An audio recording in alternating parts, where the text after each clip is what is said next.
How's it going, guys? It's Pug with another commentary, gameplay, all that good stuff. So today's video, in the gameplay, I'll just talk about it real quick. I freaking love Studio. I'm telling you, Studio is like my life. I'm just kidding, Studio's not my life, but I love Studio. Studio's probably one of my favorite maps in the game, and they need to put it in every Call of Duty. I'm just kidding. But my setup for my desk is actually almost complete, and I'll be purchasing the Xbox One pretty soon, and then getting Advanced Warfare so you guys can see some of that gameplay. And so the gameplay you're watching, you'll see at the end, is pretty comical. I kind of mess up. You'll see. So in today's video, we are going to be talking about iOS versus Android, and this is like very big over the smartphone. It's basically the only argument that happens around the smartphone world. I mean, between Android phones, but other than that, there's only one Apple phone, the iPhone.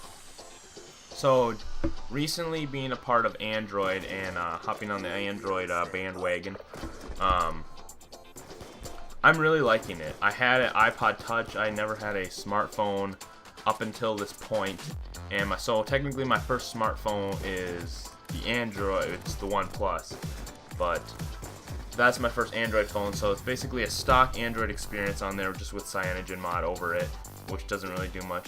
But I had been using the iPod Touch 5th generation up until that point, and it had done very well. I remember having the iPod Touch, the 3, and that screen was tiny. Like, I remember jumping from that iPod to the iPod 5, and having a camera and a huge screen. It was huge. But I thought that screen was big, and I liked it. I liked everything it could do. I liked the games. I liked the apps. I liked the music. Everything just worked really flawlessly. And so getting a smartphone, I had to decide between getting an Android or iOS. And ultimately, I decided Android because it suited my needs more. So, talking about iOS versus Android is kind of a bigger topic, but one thing that the guy at AT&T, he was setting up my new phone and my new SIM card, and we were talking about iOS versus Android, and he said that, and I really like this, iOS is like you are living in Apple's pre-created world, and everything works flawlessly, everything is perfect, and it's Apple's little world that they have created for you to play in. And I was like, oh yeah, that makes sense. And Android is Google's. Google had taken this world and kind of let other people build upon it. And it's a world that you can create yourself, and it's a world that you can mix things on, you can put things in, you can add things, take things, and it makes so much sense because Apple, in this locked-in world, when you purchase a phone, you are part of their world. They have created it and you're part of it after purchasing that phone, and you can't change anything, but it works good. There's no viruses, no problems.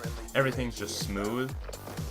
And Android is like this world that they have let you work in, and you get to make things and add things and take away things, and I thought that was a really good way of putting that.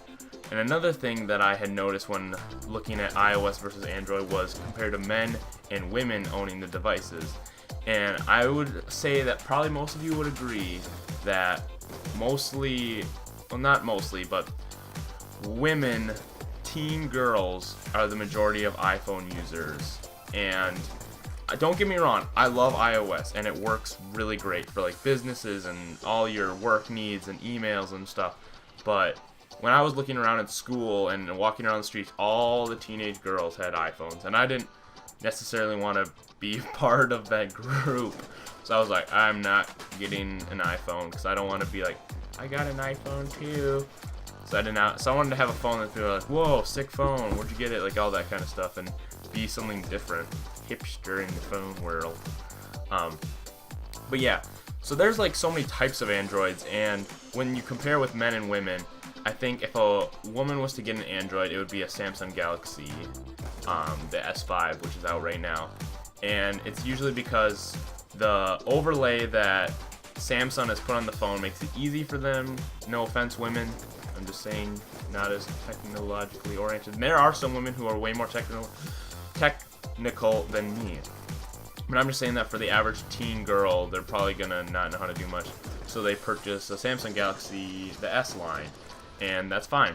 And there are some Android phones who just give you stock Android and let you run with it.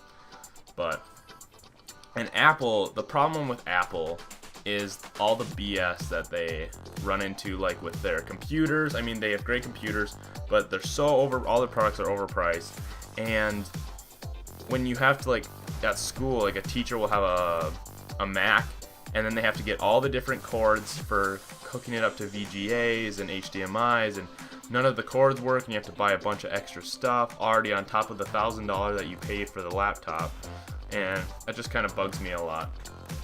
And it never like connects with stuff, and you always like, especially with new accessories coming out with like watches and controllers and all these things for your mobile devices, Apple is not very prone to connecting to those. So whatever. So there's the shot I hit. You like that with the shotgun. Whoops. But hopefully you guys enjoyed. I love Apple. I love Android. Right now I'm using Android just because I like it better.